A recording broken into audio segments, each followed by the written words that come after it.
Ya itu dulu orang tua saya bicara gitu, mami saya juga ngomong begitu. Mami nggak mau dulu sekolah juga dibatasin perempuannya. Ini kita bicara perempuan karena mami. Sama persis seperti itu. Berarti dengan kita punya kesadaran dan pengertian dengan pasangan di keluarga, itu sangat mudah ya untuk membuat rencana, rencana apapun itu, mau rencana keuangan kah, mau rencana pendidikan kah, dan perencana masa depan akan jadi enak sekali kalau memang pasangannya klop. Iya. Sebenarnya Harus dia dibicarakan sejak awal sih. Iya, belum tentu klop juga kalau kita nggak bicarakan ya. Iya, jadi dibicarakan sejak awal maunya seperti apa. Yang penting ujungnya saling memahamin aja. Yang tidak ada gender yang artinya lu di kaki gua dan lu harus turut gua, nggak ada. Itu udah zaman Majapahit dulu lah mungkin. Masih loh sampai sekarang nggak. Tapi si perempuan juga harus menyadari bahwa harus tahu diri juga, diberikan kepercayaan seperti itu. Jadi berumah tangga itu bukan hanya sekedar istri harus tunduk, dan memang sih penghormatan dan penghargaan tetap ada. Tapi bukan berarti istri dinikahi untuk menjadi pembantu untuk anaknya atau pembantu rumah tangga untuk suaminya. Nah, jadi enggak, saya kesetaraan itu pada saat dia punya karir, punya ekspresif dalam kemampuannya dia. Nah, saya sangat sekali kalau melebihi dari kita gimana? Karena saya di industri ini. That's great. Di industri ini, prestasi pelayanan yang terbaik itu akan diekspos. Saya di perusahaan Jepang. Boleh saya sebut? Boleh. Swiss Sumitomo Insurance Group. Itu perusahaan Jepang yang sangat proper sekali di industri asuransi. Nah, itu sudah ratusan tahun juga di Jepang, dan dia baru invest ke Indonesia itu cukup besar untuk mengembangkan industri asuransi, baik industri asuransi konvensional maupun syariah, yang memang terutama kita pelayanan untuk kesehatan dan dana pensiun. Nah, inilah asuransi itu fokusnya itu. Ya, asuransi generasi ketiga, saya kembali lagi, di mana asuransi ini memberikan suatu perlindungan terhadap masa tua, di mana non produktif dikasih sejumlah uang. Contoh, si A mau punya dana pensiun 1 miliar di usia 40 tahun, ya kan? Kemudian dia hanya bayar 10 tahun saja. 10 tahun itu totalnya 400 juta contoh, yang dia cicil selama 10 tahun. Tapi pada saat dia pensiun, dia dapatnya 1 miliar. Di tengah jalan meninggal dunia, tetap keluarga dapat 1 miliar. Nah, itu kan fenomena di mana asuransi ini yang memprakarsai, gitu, yang menjadi market leadernya untuk dana pensiun. Jadi dana asuransi ini 2 tipe atau 1 tipe yang dikombin, pensiun dan kesehatan? Jadi ini kesehatan punya berdiri sendiri. Kalau pensiun yang ini berdiri ada sendiri. 2 pintu untuk pensiun dan warisan. Orang kan taunya bahwa asuransi itu hanya meninggal saja, baru dapat uangnya kan, yang 1 miliar itu kan. Ya. Nah, kalau ini pada umumnya. Tapi generasi ketiga ini tanpa harus meninggal, dia pensiun pilihannya di usia 60, 65, 75, dia akan dicairkan loh sejumlah 1 miliar itu. Padahal dia bayarnya hanya 30-40% dari 1 miliar itu. Nah, itu kan akhirnya saya lihat banyak membantu masyarakat kita untuk perencanaan finansial, untuk khususnya dana pensiun dan proteksi income buat terjadi resiko. Nah, istri saya dan saya menjadi konsultan untuk program seperti itu. Jadi sering memberikan sosialisasi, edukasi, workshop. Bahkan bagus ya. Nasabah menjadi keluarga kita juga. Artinya yang tadinya kita tidak kenal, referensi, hubungannya sangat dekat. Karena di industri ini, saya dengan istri saya memang memiliki satu komitmen di mana memberikan pelayanan. Gitu. Jadi memberikan pelayanan, bukan hit and run. Kita jual polis, cabut. Kebanyakan kan orang takut punya asuransi karena agennya juga tidak komitmen untuk memberikan servis. Bagaimana kita tahu kalau agen itu akan memberikan komitmen dan fight for us sampai detik terakhir? Karena kan banyak ini mendengar dari orang banyak yang akhirnya gue pindah aja dari asuransi itu. PR, gitu. Jadi PR juga gini. Kita tanya, sudah berapa lama di industri asuransi? Oke, sekian tahun, di atas 5 tahun berarti komitmen. Sudah di posisi apa karirnya? Kalau seandainya dia punya karir puncak, dia untuk meninggalkan industri asuransi sayang dong. Karena kakinya udah banyak. Pembayar pajak terbesar. Juga salah satunya di industri asuransi. Benar, gitu kan? benar. Ya kan? Nah, terus pelayanannya, servisnya itu yang terpenting. Terus perusahaannya juga bagaimana proper nggak perusahaan di industri ini yang kira-kira bisa dipercaya gitu kan. Nah, itu suatu garis bawah yang penting. Yang penting adalah after sales service gitu. Ya, karena itu yang yang terus-terusan continue dia dapatkan komisinya kan, dan memang harus. Jadi untuk kita sebagai konsultan itu harus memberikan jeli sekali hal-hal yang terbaik, bukan untuk kepentingan saya sebagai agent untuk mendapatkan bla bla bla. Kita nggak tutup mata, pasti perusahaan akan berikan kontribusi kan, karena kita konsultan yang memang tidak diberikan basic salary, tapi kita diberikan unlimited income bahasanya kan. Tapi bukan lagi kembali bahwa nasabah itu adalah ini kita, omset kita. Kita dengan nasabah yang kita prioritaskan adalah sebuah kebutuhan dulu. Dilihat tadi, bahkan nanya gimana kalau seandainya nggak mampu, ya kan? Tapi dia punya keinginan. Nah, kita diskusi dulu, nggak tiba-tiba kamu harus buka begini nggak? Berapa yang kira-kira disisihkan? Entah 100.000, 300.000 sebulan kah, 400.000 sebulan kah? Atau dia menyisihkan, tadinya dia merokok, contoh habis 50.000, atau dia ngopi habis 50.000 sehari, contoh ya, dia sisihkan aja 50-30.000 untuk jadi polis. Gitu loh, hal-hal kecil seperti itu. Mengurangi yang buruk, menambah yang positif. Mau ya. Mau pilih yang mana? Mau dibakar uangnya, dijadikan gula sebagai kopi, atau disisihkan untuk memberikan masa depan. Itu aja pilihan. Coba kembali lagi, memang orang-orang yang harus punya niat. 1, sehat. 2, punya penghasilan. 3, sayang keluarga. Kriteria itu yang kan nggak mudah dapat ini kriteria ini 3. Sehat, ya punya penghasilan, sayang keluarga. Yang terpenting itu sayang keluarga. Sehat pastinya dia bisa jaga. Penghasilan berarti dia juga bisa cari penghasilan dong, atau dia sisihkan. Yang penting sayang keluarga. Berarti betapa pusingnya kita mengatur keuangan kita yang saat ini kurang, itu sebenarnya tetap aja ada jalan keluar untuk menyisihkan. Gitu. Jadi dengan kata lain kita harus terbuka dong dengan konsultan bahwa bagaimana nih, saya masih minus terus tapi saya kepengen. Itu ada jalan keluarnya.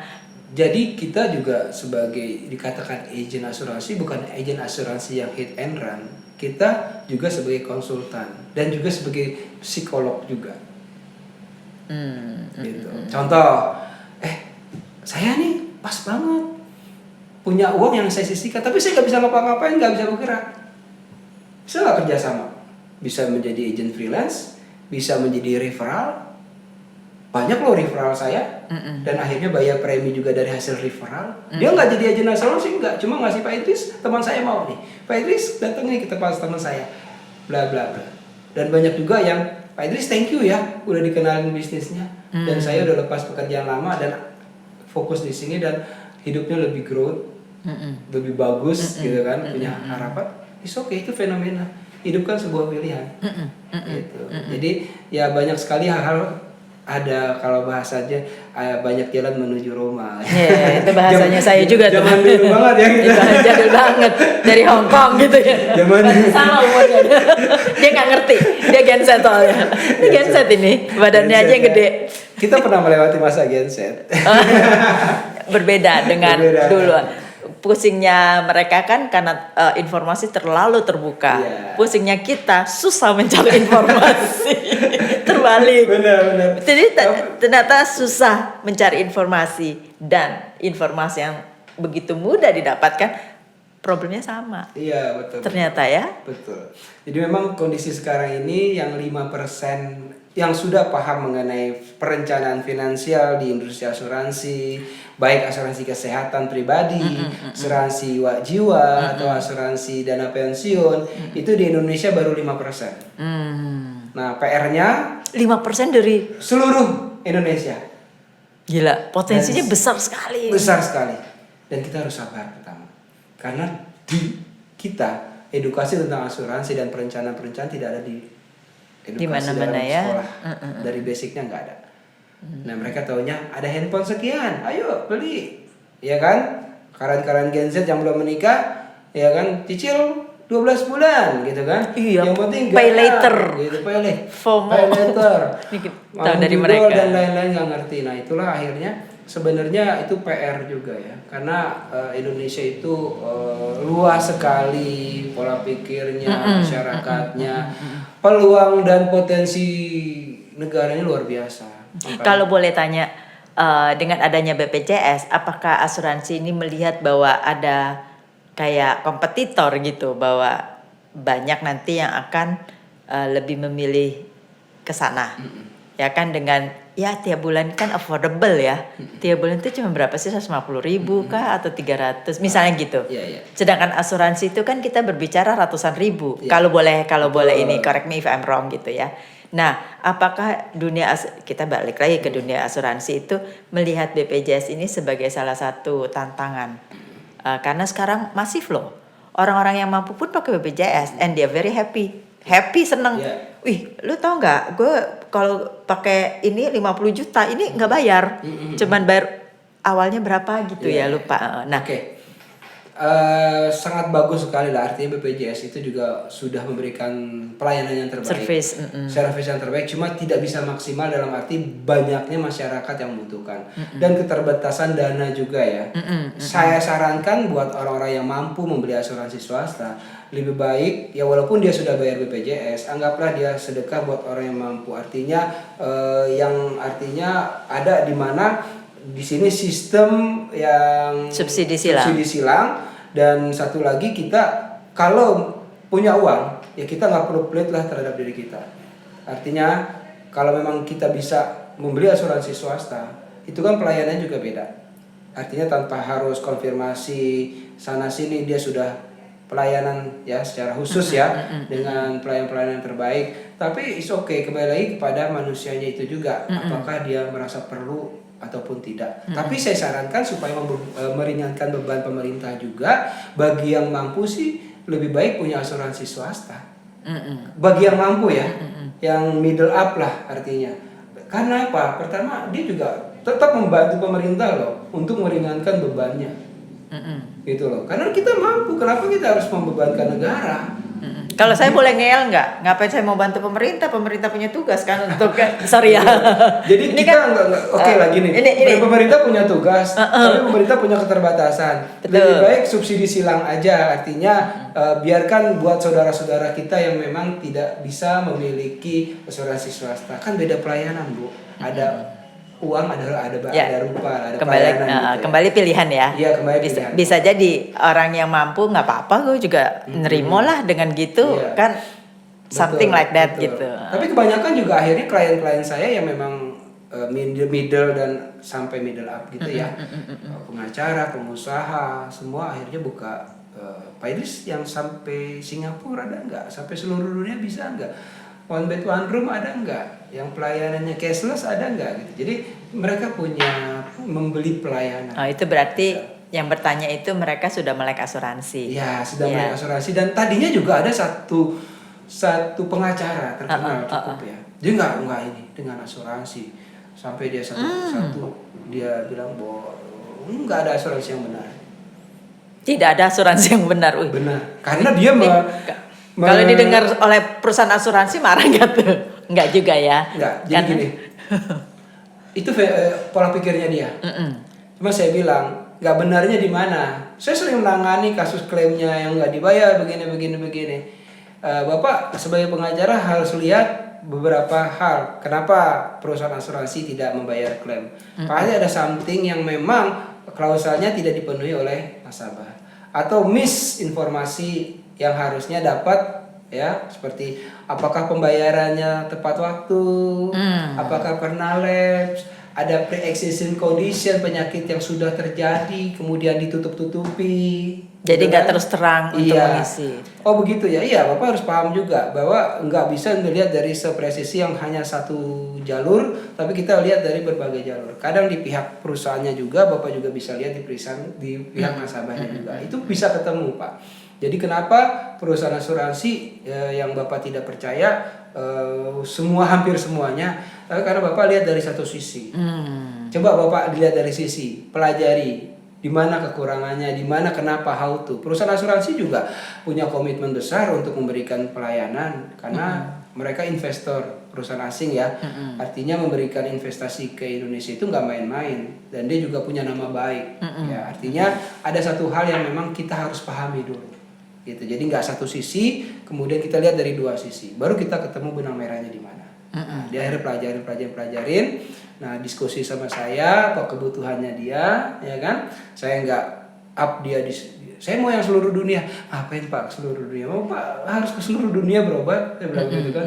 Ya biar sampai Amerika. Oh gitu, Bapak seberapa kali setahun ke Amerika? Ya jarang sih, paling 5 tahun atau 3 tahun sekali. Terus kenapa harus cari yang mahal? Jadi bagaimana menurut Pak Idris? Ya udah, menurut kebutuhan Bapak, yang Bapak memang aktivitasnya di dalam negeri, kalau paling jauh di Singapura, Malaysia, kalau mau berobat, ya paling tidak sejauh itu aja. Kalau sampai harus ke seluruh dunia, buang kos Pak. Yang Bapak harus bayar 10 juta sebulan. Kalau dengan saya bikin program yang terbaik buat Bapak, hanya cukup 4 juta sebulan. Saya bilang gitu. Oh gitu ya Pak Idris. Ya udah boleh deh. Tadinya dia mau juga yang seluruh dunia dan 10 juta sebulan. Saya bilang ngapain buang-buang kos Pak. Saya bilang begitu. Saya nggak kegilaan harus si nasabah itu cash besar gitu kan.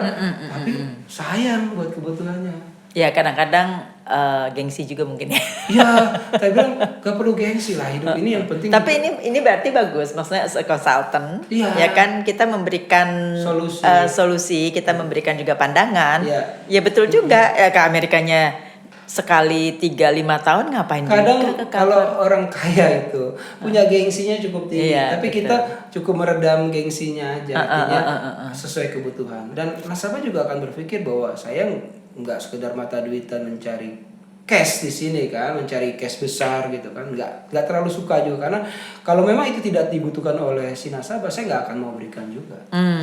Saya tanyakan lagi, saya literasikan lagi kebutuhannya apa. Memang asuransi memang seperti itu.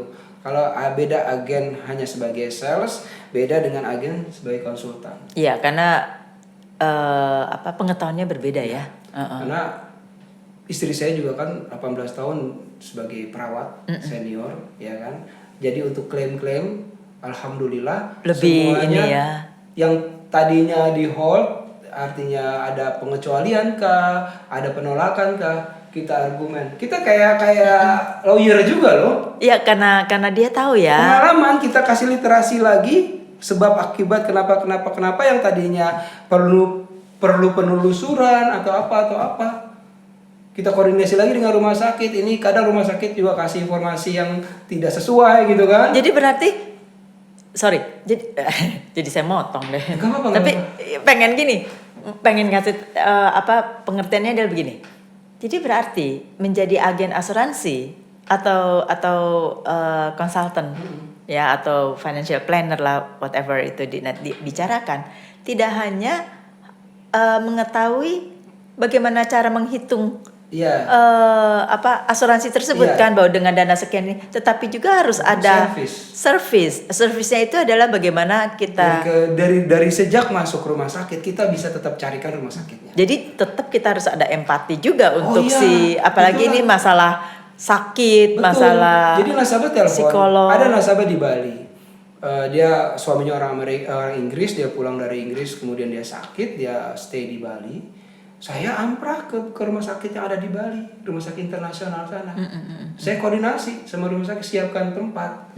Dan si pasien tinggal jalan aja, nasabah saya masuk. Sampai di cover sekian puluh juta pneumonia, pneumonia. Dan dia merasa bahwa, servisnya beda ya, dia bilang gitu. Nggak pusing-pusing lagi. Nah itulah artinya after sales service yang kita jaga. Nah saya berharap juga para agen asuransi juga punya pemikiran bahwa betapa mulianya pekerjaan kita. Bukan hanya bicara masalah uang. Uang pasti menyusul kok. Tapi bagaimana kepercayaan itu terhadap industri kita. Artinya kita punya ibaratnya sawah kita. Kita acak-acak sehingga orang gak percaya. Yang susah siapa? Artinya kita pun harus proper juga untuk memberikan servis. supaya ternyata benar ya, asuransi di Indonesia bagus, pelayanannya bagus. Nah itu kembali lagi kepada agent-agent yang proper, yang punya jiwa servis yang melebihi dari apa yang dia dapat. Artinya dia harus memberikan servis yang terbaik. Jadi ini bagus kiat-kiat kalau mau jadi freelancer, Ya. tambahan income. Nah, kita harus belajar itu dulu. Betul. Jadi tidak hanya menjual saja, tapi sebenarnya yang kita jual itu adalah service dan empati dan pelayanan. Betul. Jadi after sales service lebih diprioritaskan. Karena juga di Universitas Indonesia itu juga ada khusus untuk perencana keuangan, ada gelarnya juga, Registered Financial Planner, Certified Financial Planner. Jangan dikira agen asuransi hanya jual polis, hit and run, tapi agen asuransi juga menjadi profesi. Sekarang lebih banyak seperti itu. Berarti kalau mau menjadi agen asuransi itu harus ada certified itu enggak sih, atau sekarang boleh? Yang penting sih ada AAJI ya, artinya ada di mana Asosiasi Asuransi Jiwa Indonesia kita ikut ujian dan lulus ya kan. Yang syariah juga harus lulus, ada sertifikat juga sih. Harus ya? Harus. Karena kalau dulu kan ya dengan hanya sekedar ya. Pengalaman saya mengikuti asuransi itu bisa datang, pokoknya beli aja deh, segini kok, cuman segini gitu kan. Jadi enggak, apa polisi isinya apa, jadi kita mesti pelajari, pelototin dulu ini apa sih bedanya dengan ini gitu. Jangan sampai beli asuransi manis di depan pahit di belakang. Nah itu kan pengalaman masyarakat kita selama 30 betul, tahun, mohon maaf. Betul. PR kita juga untuk kita memberikan suatu pelayanan bahwa agen asuransi ini sebuah profesi. Bukan hanya kita menjual, bukan hanya kita meninggalkan nasabah, tapi memberikan after sales service. Kemudian begitu mulianya profesi kita sampai ada gelar juga, kita mempelajari, memahamin. Kita lulusan juga dari Universitas Indonesia, Registered Financial Planner, kita ada sertifikat juga. Gitu. Jadi memang unik. Inilah yang menjadi kue besarnya di Indonesia, industri asuransi. Ini mungkin belum begitu banyak yang tahu ya. Tapi ini sesuatu pelajaran bagi kita. Jadi nanti kalau ini kan masih anak muda nih.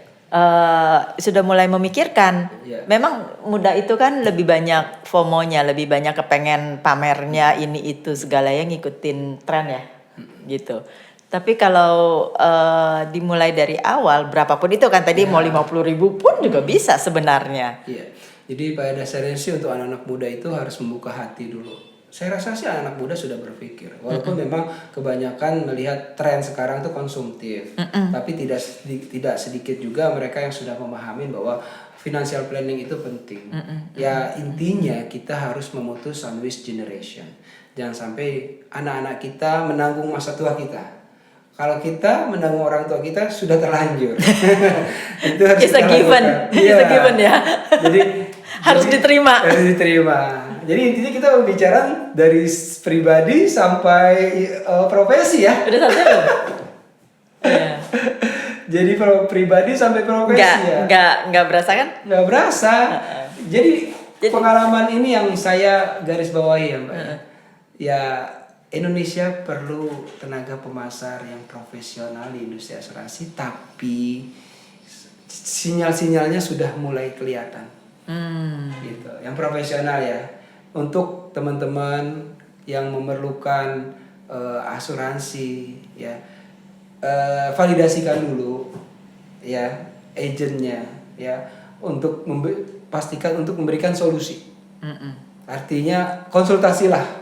Banyak ngobrol lah ya. Ngobrol lah. Itu yang kita ngopinya rada jauh dikit lah. Ya. Jadi sehingga ketemu ya di mana sesuai dengan kebutuhan. Jadi bukan hanya sekedar beli dong, entah dapatnya bla bla bla bla. Ya udah deh karena teman, karena nggak enak gitu. Dulu banyaknya begitu. Itu dulu akhirnya kekecewaan, manis di awal, pahit di belakang. Iya, benar. Gitu. Jadi ya sekarang kita harus apa nih yang saya miliki? Betul. Ya kan? Apa yang saya beli? Saya ikut asuransi masih umurannya dia tuh 22 tahun dan saya sudah mendapatkan yang tadi dibilang.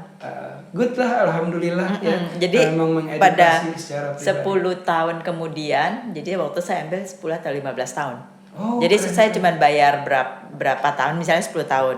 Tahun yang ke-15 tahun ke-15 itu return semua yang tadi cerita. Jadi saya dapat itu. Tapi ya waktu itu Jangan dulu banget ya, maaf ya. Masih Wahana Tata itu masih belum ada dulu ya. Oh, iya. Kalau masih ingat awal asuransi sejak ya. Iya. Ketahuan dong ya. Potong ya umurnya ya, ketahuan banget. Potong ya. Masih 30-an kok. Masih Stylenya. kelihatannya stylenya. Jadi saya waktu itu masih ya kayak Swiss punya winter tour ya. Winter tour. Saya masih Iya. winter tour. Jadi itu waktu masih dollar dan itu yang tadi dibilangin, saya mau sharing juga setengah mati. Karena kan waktu itu kan kepengen gayanya Iya. mesti yang Tetap- begini, tetap mesti ya. begitu brandednya segala macam. Tapi ada satu hal yang saya dikasih tahu siapa ya, akhirnya itu memaksa saya untuk membeli. Dan ternyata dengan paksaan itu plus jumlah yang lumayan, jadi misalnya gaji saya berapa itu 50% yang masukkan, karena saya mikir Iya. tinggal masih di rumah orang tua, Iya, masih betul. single kayak gitu-gitu. Jadi 50% ini yang Keren dong. ego segala macam dulu. Jadi saya mendapatkan itu. Sudah melek asuransi dan akhirnya happy kan endingnya kan. Oh iya. Ya, artinya walaupun kita batasi pada masa kita berfoya-foya pada Ya, masa 10 tahun saya Iya tapi kan kan?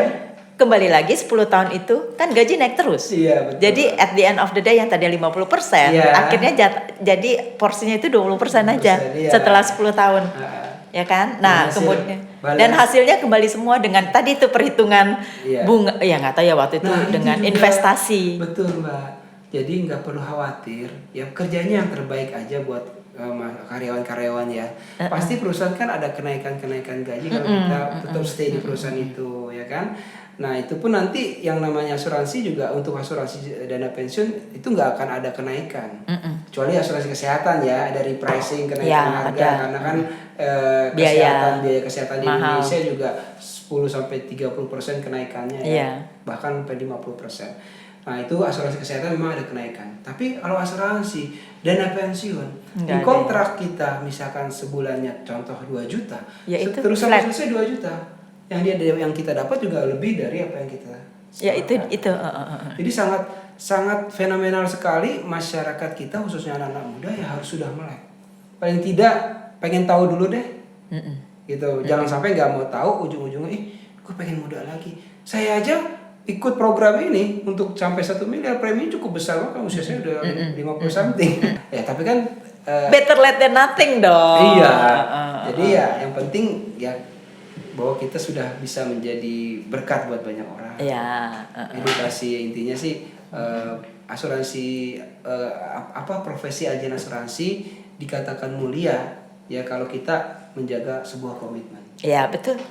Karena orang kecewa dengan agen asuransi. Sebenarnya agen asuransi itu harus punya integritas yang tinggi Betul. lah, sehingga integritas itu kan kalau dilihat panjang banget tuh, loyal, trustworthy, Yes. yang kayak gitu-gitu. Jadi jangan takut jadi Jangan asuransi. takut jadi asuransi. Yang penting bisa menjelaskan itu. yang penting tiap Saya tahun- korbannya asuransi, korban positifnya asuransi loh saya. Jadi kalau jadi agen asuransi walaupun kerja 11 bulan, satu bulannya kita bisa Kemana-mana ya. mana. Ini saya mau berangkat bentar lagi ke Korea sama Los Angeles. Tahun lalu saya ke Dubai sama Barcelona. Saya hampir keliling dunia dari